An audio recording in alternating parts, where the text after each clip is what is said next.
Hello everybody दोस्तों, आप सभी का स्वागत है मेरे यूट्यूब चैनल पर। दोस्तों, भारतीय अर्थव्यवस्था बुक रमेश सिंह की और सभी बुकों को मिलाकर मैंने एक अध्याय तैयार किया जिसका नाम है मुद्रा का प्रसार एवं मापन। तो चलिए दोस्तों, यूपीएससी लेवल से लेकर छोटे से छोटे तक एग्जाम में बहुत महत्वपूर्ण अध्याय है मुद्रा का प्रसार और मुद्रा का मापन हम किस प्रकार कर सकते हो। तो चलिए दोस्तों, चैनल को सब्सक्राइब करें, वीडियो को लाइक करें, वीडियो को दोस्तों के साथ शेयर कर लें। चलिए दोस्तों, आज का हमारा अध्याय है मुद्रा का प्रसार एवं मापन।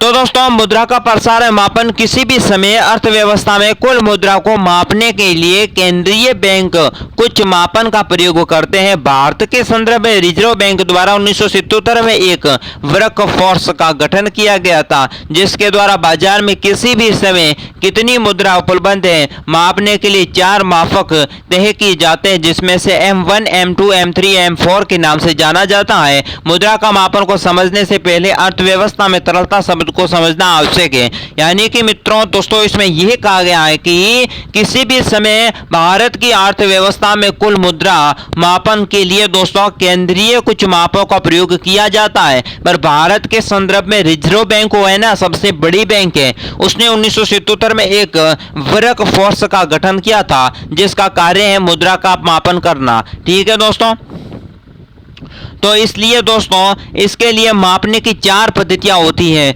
मुद्रा स्थिति पे मापने के लिए कितनी पद्धतियां होती है? 4, M1, M2, M3 और M4। मुद्रा के मापन को समझने के लिए अर्थव्यवस्था में तरलता शब्द को पहले दोस्तों हम किस शब्द को जानेंगे? तरलता शब्द को जानना है। तो चलिए दोस्तों, क्या है तरलता शब्द? अर्थव्यवस्था में तरलता, यानी कि अर्थव्यवस्था में तरलता दोस्तों 2 प्रकार की होती है। यानी कि अर्थव्यवस्था में तरलता 2 प्रकार की होती है। एक होती है बाजार की तरलता। तो क्या होती है दोस्तों? बाजार की तरलता, जिसे अर्थव्यवस्था में तरलता कहा जाता है। किसी भी समय अर्थव्यवस्था में उपलब्ध मुद्रा की कुल मात्रा को तरलता कहा जाता है। यदि तरलता अधिक हो जाती है तो मुद्रास्फीति की स्थिति उत्पन्न हो जाती है, जबकि तरलता कम होने की स्थिति में दोस्तों अपस्फीति या मंदी आ जाती है। यानी कि ये दोस्तों ध्यान रख लेना मित्रों, बाजार की तरलता को संबंध में कुछ भी प्रश्न पूछा जा सकता है। इससे क्या आशय? यानी कि किसी भी समय दोस्तों भारतीय अर्थव्यवस्था है उसमें उपलब्ध मुद्रा के कुल दोस्तों कुल मात्रा को तरलता कहा जाता है। मुद्रा के कुल मात्रा को क्या कहते हैं? तरलता कहते हैं। ठीक है, तरलता अधिक है तो दोस्तों क्या होगी? मुद्रास्फीति की स्थिति क्या होगी? उत्पन्न होगी। ठीक है, जबकि तरलता कम होगी तो दोस्तों अपस्फीति का मंदी का दौर आ जाएगा।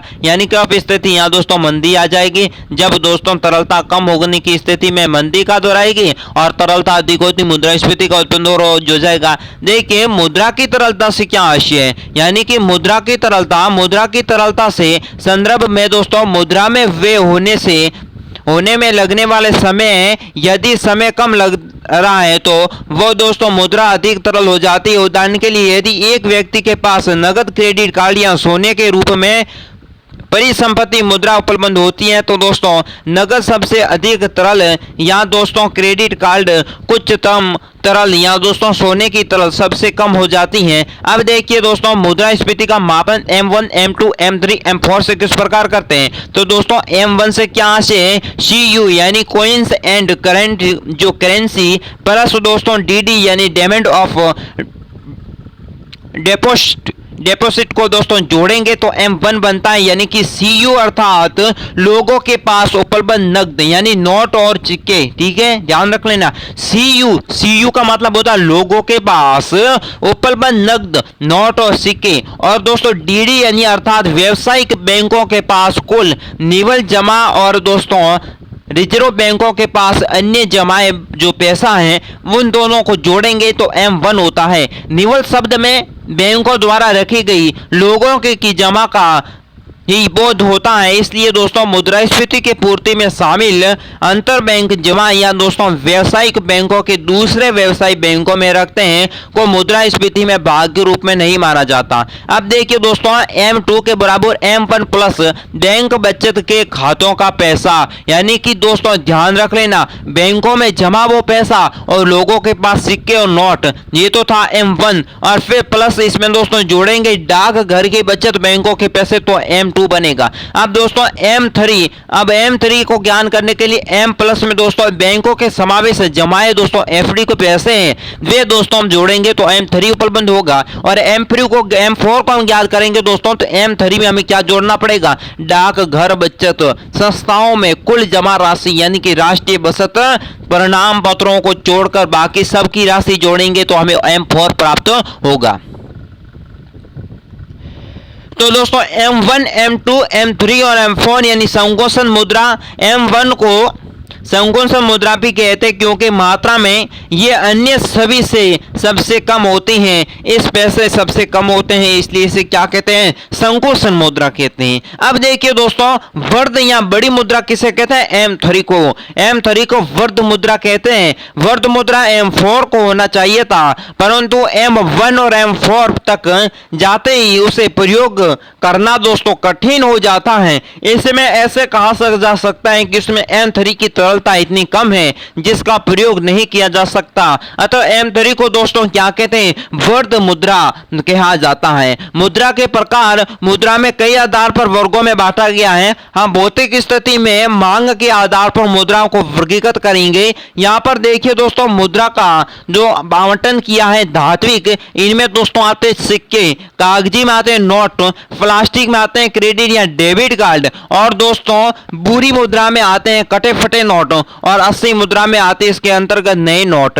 यानी कि 80 और बुरी मुद्रा के संबंध में अर्थशास्त्री ग्रेमेंस ने एक नियम बनाया था जिसमें ग्रेमेंस के नियम के नाम से जाना जाता है। ग्रेमेंस का क्या नियम था, किसी भी अर्थव्यवस्था में बुरी मुद्रा अच्छे मुद्रा को चलन से बाहर निकाल देती है तथा उसका स्थान ले लेती है। उदाहरण के लिए दोस्तों किसी व्यक्ति के पास पुरानी कटी फटी मुद्रा होती है ना बुरी मुद्रा, तो वो दोस्तों उसे ही प्रयोग में लाने का प्रयास करेगा न कि नई मुद्रा को। इस स्थिति में बुरी मुद्रा 80 मुद्रा के चलन से बाहर कर देता है। अब देखिए दोस्तों विदेशी मुद्रा क्या है। विदेशी मुद्रा दोस्तों हर देश की मुद्रा का अलग मूल्य होता है जो कि उस देश की अंतर्राष्ट्रीय बाजार में उसकी अर्थव्यवस्था के हिस्से के आधार पर तय किया जाता है। सामान्य भाषा में जब किसी भी देश के मुद्रा को दोस्तों हिस्सा अंतर्राष्ट्रीय बाजार से अधिक होगा तो उसमें मूल्य की अधिक होगा।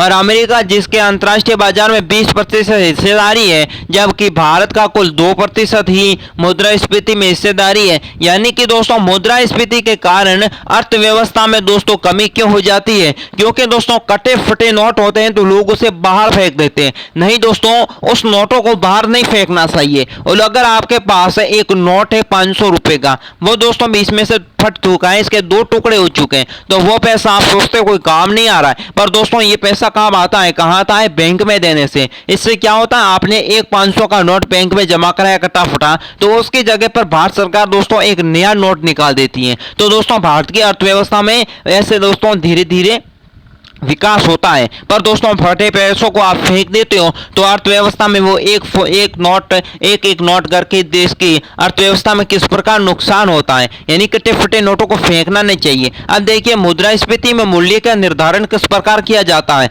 बाजार द्वारा मुद्रा का मूल्य निर्धारण यानी कि अंतर्राष्ट्रीय व्यापार में किसी देश की मुद्रा की मांग के आधार पर उनके मूल्य का निर्धारण किया जाता है। और दोस्तों प्रवाही विनिमय दर कहते हैं, प्रवाही इसलिए क्योंकि हाँ ये दर दोस्तों कम ज्यादा होते रहती हैं। किसी भी देश की मुद्रा का मूल्य निरपेक्ष यानी अकेले नहीं होता, तो दोस्तों वो हमेशा दूसरी मुद्रा के सापेक्ष होता है। अर्थात दोस्तों एक देश में मुद्रा की दूसरे देश में मुद्रा के साथ तुलना की जाती है तो विनिमय दर कहते हैं। यानी कि दोस्तों ध्यान रख लेना, विनिमय दर किसे कहते हैं, एक देश की मुद्रा का दूसरे देश की मुद्रा के साथ तुलना करना। जैसे दोस्तों $1 के 2 बराबर भारत की तुलना करेंगे तो 74 रुपए होते हैं, यह है इसका उदाहरण। अब देखिए सरकार द्वारा मुद्रा मूल्य का निर्धारण कैसे किया जाता है। कभी कभी सरकार भी जानबूझकर अपने देश की मुद्रा का मूल्य कम या ज्यादा कर देती है। ऐसा दोस्तों उस देश की आर्थिक स्थिति को बदलकर ध्यान में रखती है। अब देखिए दोस्तों, अवमूल्यन किसे कहते हैं? मुद्रा का मूल्य बढ़ाना, यानी कि दोस्तों अवमूल्यन यानी कि मुद्रा का मूल्यों को घटाना। अवमूल्यन करने की स्थिति दोस्तों कब होती है? जब किसी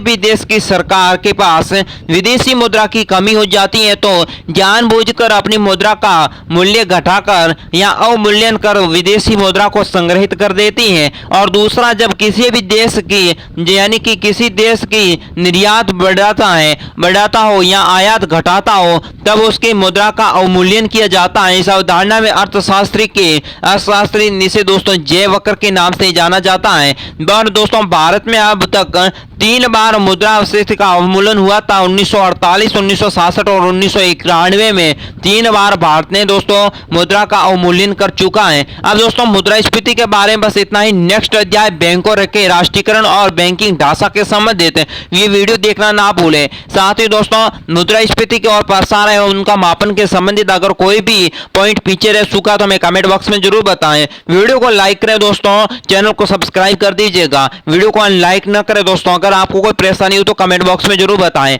आज के वीडियो में बस इतना ही। मुझे दीजिए इजाजत। नमस्कार।